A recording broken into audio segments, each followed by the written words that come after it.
Hello everyone, my name is Andalib, and it's been an unreal experience these past couple days. I was just talking to my brother Malik, who was talking to you a minute ago, and a lot of this, I guess, I'm still trying to process everything that went down. I guess I'll go back to the eclipse.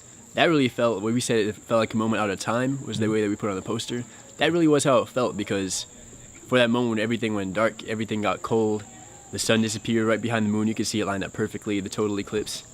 That really felt like everything I had come here to do was kind of happening in that moment. And we were focusing on manifesting dreams and aspirations. We definitely manifested a good trip for ourselves. So that was pretty awesome right there. That made me think a little bit about why I decided to come out here, and why I kind of decided to take the jump from why I might be interested in going to why I'm actually going to go. And I think that the thing that really pulled me is that I'm realizing this is a period in my life where not only am I learning more about myself from a spiritual perspective, but I'm trying to use that spiritual perspective to be the answer to all these questions I have about life, So I'm trying to figure out what the purpose of life is. I want to be that answer for myself. I want to figure out what my life purpose is and then be living that. When I realized that this is really going to be a gathering of people all focused on that same thing, all coming together with the same energy and intention, figuring out our highest goals and our highest aspirations, I knew that was something that I wanted to do. And I also wanted to learn about my people's history, about our Egyptian mythology, about our Egyptian spiritual practice and rituals. So this was definitely a golden opportunity for doing all of those things. Some highlights for the trip, obviously the eclipse itself. This morning in Harriet Tubman, that was definitely memorable right there. We were getting in the river, and essentially it was a ritual of rebirth, where the whole world is telling you that they want you to die, and you gotta shout back. You gotta have that will to survive. You gotta have that will to keep living. You shout back at them, "No, I'm not going to die." But then you take your last breath, and you go under. But instead of dying, you're now reborn as one of the ever living.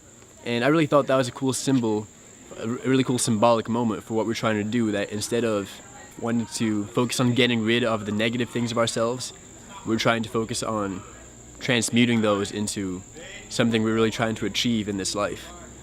It's focusing on the positive over the negative, essentially. You can see that as the same death process. Instead of focusing on we're being killed, it's focusing on we're being reborn.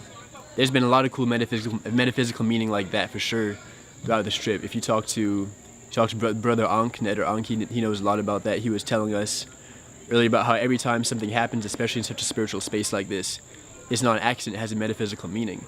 Yesterday a brother got stung by some wasps, unfortunately, and he looked that up, and he said that means that you have to learn to stay humble, and you have to learn to respect the power of the sting, as it said, before you can be humble. You have to be humble enough to know how to use that power. So that was an example of something he said was really cool. That was definitely interesting. That was on the first day as soon as we got here, basically. And yeah, a lot of the other highlights, really just all these people that we've been having here. Sister Tassili, she has led us through some amazing exercise. She taught us all the invocation and of gratitude to the 7 directions, which is above, below, front, back, left, right, and inside. You have to invoke and thank to each of those directions for your life and for your being. And this is really just a good way of starting out all our practice with a space of gratitude, so you can attract more blessings and more abundance to yourself in that space. Definitely cosmic cuisine. Chef Duce with all of his amazing food. Today we had a spectacular lunch. Definitely shout out to him. Moonjug water, we have sister and brother over there who gave us all natural alkaline water. We have everyone back home in Atlanta. Again, to Sealy's, we got Axum Culture. We're grateful to all of our sponsors, and these sponsors are all our friends who are part of us on this trip, because we're all trying to help each other out to make this possible. Whether or not we own a business that's directly sponsoring this, we're just trying to help in our own capacity as generous giving beings. So we still have one more evening, one more morning to go. I'm definitely looking forward to see what other blessings we're going to manifest together on this trip.